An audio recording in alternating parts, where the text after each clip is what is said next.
అందరికీ నమస్తే. ఒక ఇష్యూలో ప్రభుత్వం చేస్తున్న తప్పిదాలు మీకు వరుసగా చెప్తా. అసలు ఎన్ని లాజిక్‌లు మిస్ అయితున్నారు. అసలు ప్రజల్లో ఇది ఇయ్యాల కాకపోతే రేపైనా సరే దెబ్బతినేది ప్రభుత్వమే. ఫోన్ ట్యాపింగ్ విషయంలో చెప్తున్నా. మెల్లమెల్లగా కేసీఆర్‌ని పిలవాలి అని ఆశ ఉంది ప్రభుత్వానికి. కానీ పిలిస్తే ఏమైతుందో అన్న భయం కూడా ఉంది. దానికి అనుగుణంగా రకరకాల ప్లాన్లు వేసుకుంటూ వస్తున్నారు. ఇప్పటిదాకా పొలిటీషియన్స్‌ని పిలిచిన వాళ్ళు ఎవరున్నారో వాళ్ళంతా ఒకటే ఫ్యామిలీ. అంటే వీళ్ళు ఒక ఫ్యామిలీని టార్గెట్ చేస్తున్నారా అని ఒక అనుమానం వచ్చేటట్లు అర్థమైంది. ప్లస్ ఆ ఫ్యామిలీలో పిలిచిన వాళ్ళందరినీ సాక్షులుగా పిలిచారు. వాళ్ళు ఎవరిని దానిలో నేరస్తులుగా పిలవలేదు. అందరినీ సాక్షులుగా పిలుస్తున్నారు. దీనిలో కొన్ని లాజిక్స్ ఉన్నాయి. గవర్నమెంట్ మిస్ అయిన లాజిక్స్. ఆ లాజిక్స్ ఇప్పటిదాకా కూడా ఫాలో కాలే గవర్నమెంట్. నేను మీకు ఒక 3-4 పాయింట్లు చెప్తా. ఆ 3-4 పాయింట్లు వింటే అసలు ఫోన్ ట్యాపింగ్లో ప్రభుత్వం ఏం చేయబోతుంది, అసలు ఏమవుతుంది, తర్వాత జనాల రియాక్షన్ ఎట్లుంటుందో కూడా మనం ఎక్స్పెక్ట్ చేయొచ్చు ఈ స్టోరీ విన్న తర్వాత. అంతకన్నా ముందు సబ్స్క్రైబ్ చేయండి, షేర్ కూడా చేయండి. మీకు తెలుసు కదా, హరీష్ రావు, కేటీఆర్, ఇప్పుడు సంతోష్, నెక్స్ట్ ఎవరిని అంటే అందరు కేసీఆర్ అంటున్నారు. కానీ తప్పు. గవర్నమెంట్ ఆలోచన వేరే ఉంది. కేసీఆర్ని పిలవాలన్న ఉంది, బట్ భయం కూడా ఉంది గవర్నమెంట్కి. మున్సిపల్ ఎలక్షన్స్ ముందు ఇదంతా పిలిస్తే టీఆర్ఎస్ మీద జనాలకి విరక్తి కలుగుతుంది. చూసినరా మేము యాక్షన్ చేస్తున్నామని చెప్పే అవకాశం కాంగ్రెస్కి దొరుకుతుంది. రేపు ప్రచారంలో కూడా ఇంకా మేము ఫోన్ ట్యాపింగ్ నష్టంగా వాడుకోవచ్చు అని బహుశా ప్రభుత్వానికి ప్లాన్ ఉండొచ్చు. కానీ ఆ ప్లాన్ ఉన్నప్పుడు దాన్ని ఫాలో అప్ కూడా అట్లే ఉండాలి. ఎన్ని లాజిక్స్ మిస్ అయినాయంటే నేను వరుసగా 3-4 పాయింట్లు చెప్తా. ఒకటి, వీళ్ళు ఫస్ట్ నుంచి 2018 ఎలక్షన్ తర్వాత మొన్న 2023 ఎలక్షన్స్ ముందు నుంచి ఈ కుటుంబము మా బెడ్రూమ్లో మాటలు విన్నారు. రేవంత్ రెడ్డి స్టేట్మెంట్, నా ఫోన్ కూడా ట్యాప్ చేసిండ్రు. PCC chief Mahesh Kumar Goud statement, Bandi Sanjay నా ఫోన్ కూడా వినేసిన వీళ్ళు మొత్తం, కిషన్ రెడ్డి నా ఫోన్ కూడా వినేసిన మొత్తం, లాస్ట్కి ఏబిఎన్ రాధాకృష్ణ నా ఫోన్ కూడా వినేసిన వీళ్ళు మొత్తం వీళ్ళు విన్నారు అని మీరంతా కన్ఫర్మ్ చేసినప్పుడు, మీలో చాలామంది సిట్ ముందర పోయి చెప్పినప్పుడు వీళ్ళకు సాక్షులుగా ఎందుకు నోటీసులు ఇచ్చారు? 160 సిఆర్పిసి కింద సాక్షులుగా ఎందుకు పిలుస్తున్నారు? వీళ్ళ నేరస్తులుగా పిలుస్తలేరు. వీళ్ళ దగ్గర ఆధారాలు ఉంటే ఖచ్చితంగా నేరస్తులుగా పిలిచేవాళ్ళు. వీళ్ళ దగ్గర ఏమీ లేకపోవడంతోనే వీళ్ళను సాక్షులుగా పిలుస్తున్నారు. నేరస్తులుగా పిలిస్తే వీళ్ళు ఇరక్కపోతారు. అసలు నేను చెప్పినట్టుగా ఎవిడెన్స్ ఉంటే, వీళ్ళ దగ్గర ఎవిడెన్స్ ఉంటే అడిషనల్ ఛార్జ్ షీట్ ఇప్పటికే కోర్టు వేసేవాళ్ళు. అడిషనల్ ఛార్జ్ షీట్ వేయలేదు అని అంటే వీళ్ళ దగ్గర ఎవిడెన్స్ లేదు. First point. వీళ్ళందరూ ఫోన్లు విన్నారని వీళ్ళే ఆరోపణ చేసినప్పుడు వాళ్ళని సాక్షులుగా ఎందుకు పిలుస్తున్నారు? వాళ్ళని నేరస్తులుగా పిలవాలి కదా. కానీ వీళ్ళ ప్రచారం ఏమో, వీళ్ళకి ఇచ్చేదేమో 160 సిఆర్పిసి కింద వాళ్ళను మీ దగ్గర ఉన్న సమాచారం ఉందా వచ్చి ఇవ్వండి. దాని కింద అంతే సాక్షులు అంటే మీ దగ్గర ఉన్న దీనికి సంబంధించిన అదనపు సమాచారం ఉందా ఉంటే ఇవ్వండి అని పిలుస్తారు. కానీ వాళ్ళ మీడియాలలో కానీ వాళ్ళ ఛానల్స్లో కానీ కాంగ్రెస్ లీడర్లు ఏం ప్రచారం చేస్తారు? వీళ్ళని ఏదో నేరస్తులుగా పిలిచినట్టు, ఇంకా అయిపోయింది, అసలు బయటకు వస్తారో రారో, ఇంటరాగేషన్కి పోయినరు, వాళ్ళు ఇంకా బయటకు వస్తారో. అసలు ఇంటరాగేషన్ కూడా కాదు అది. ఇంటరాగేషన్ చేసేది నేరస్తులను, సాక్షులను కాదు. సాక్షులతో వీళ్ళు క్వశ్చన్లు అడుగుతారు, వాళ్ళు ఆన్సర్ చెప్తారు అంతే. మూడో లాజిక్ పాయింట్, అసలు నేరస్తులను చేసినట్టుగా గంటలు ఎందుకు విచారం చేస్తున్నారు? వీళ్ళు పిలిచేదే సాక్షులుగా కదా. మీ దగ్గర ఉన్న సమాచారం ఉంటే చెప్పండి. మరి దానికి గంటల టైం ఎందుకు తీసుకుంటున్నారు?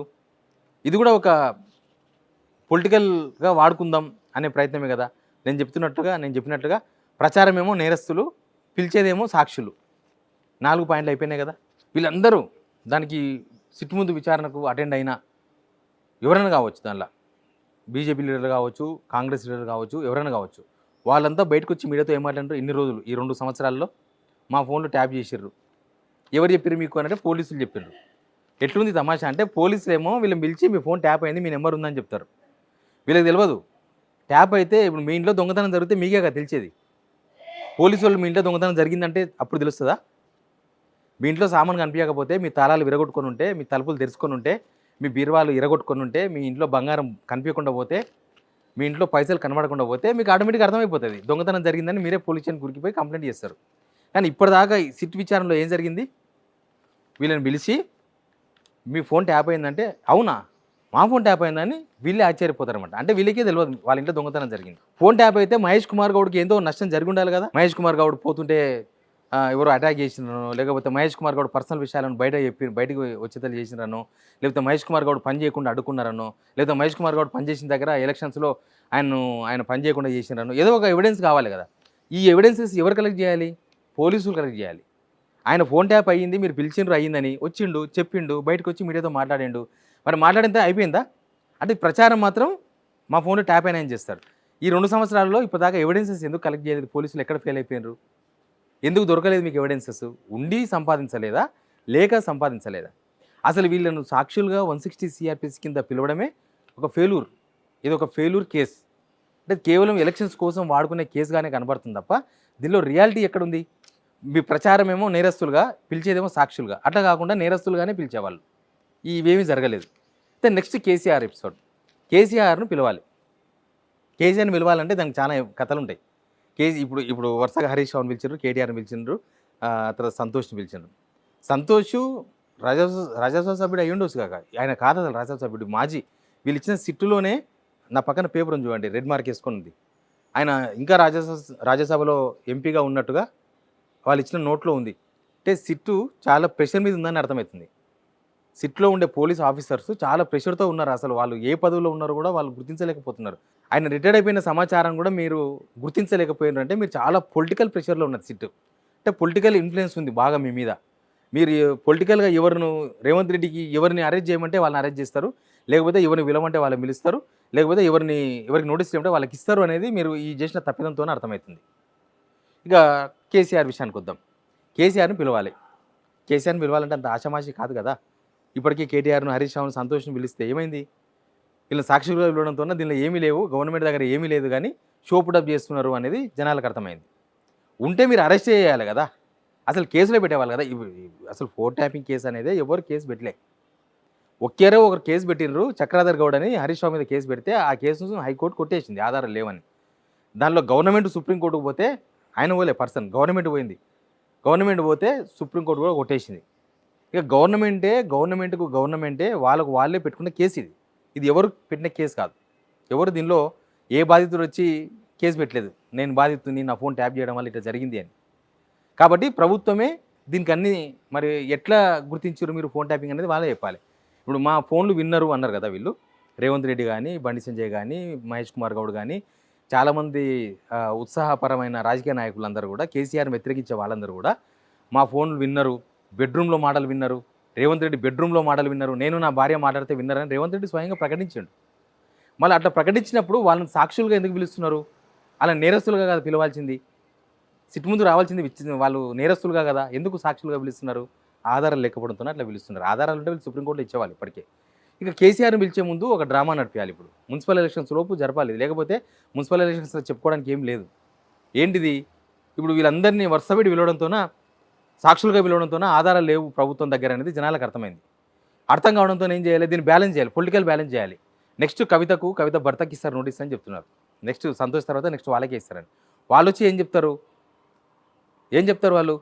కాంగ్రెస్ వాళ్ళు ఏం చెప్పిండ్రో, బీజేపీలో ఏం చెప్పిండ్రో వాళ్ళు అదే చెప్తారు. ఎందుకంటే ఇప్పటిదాకా బీఆర్ఎస్‌కు అనుకూలంగా కవిత ఒక్క నిర్ణయం కూడా చెప్పలేదు.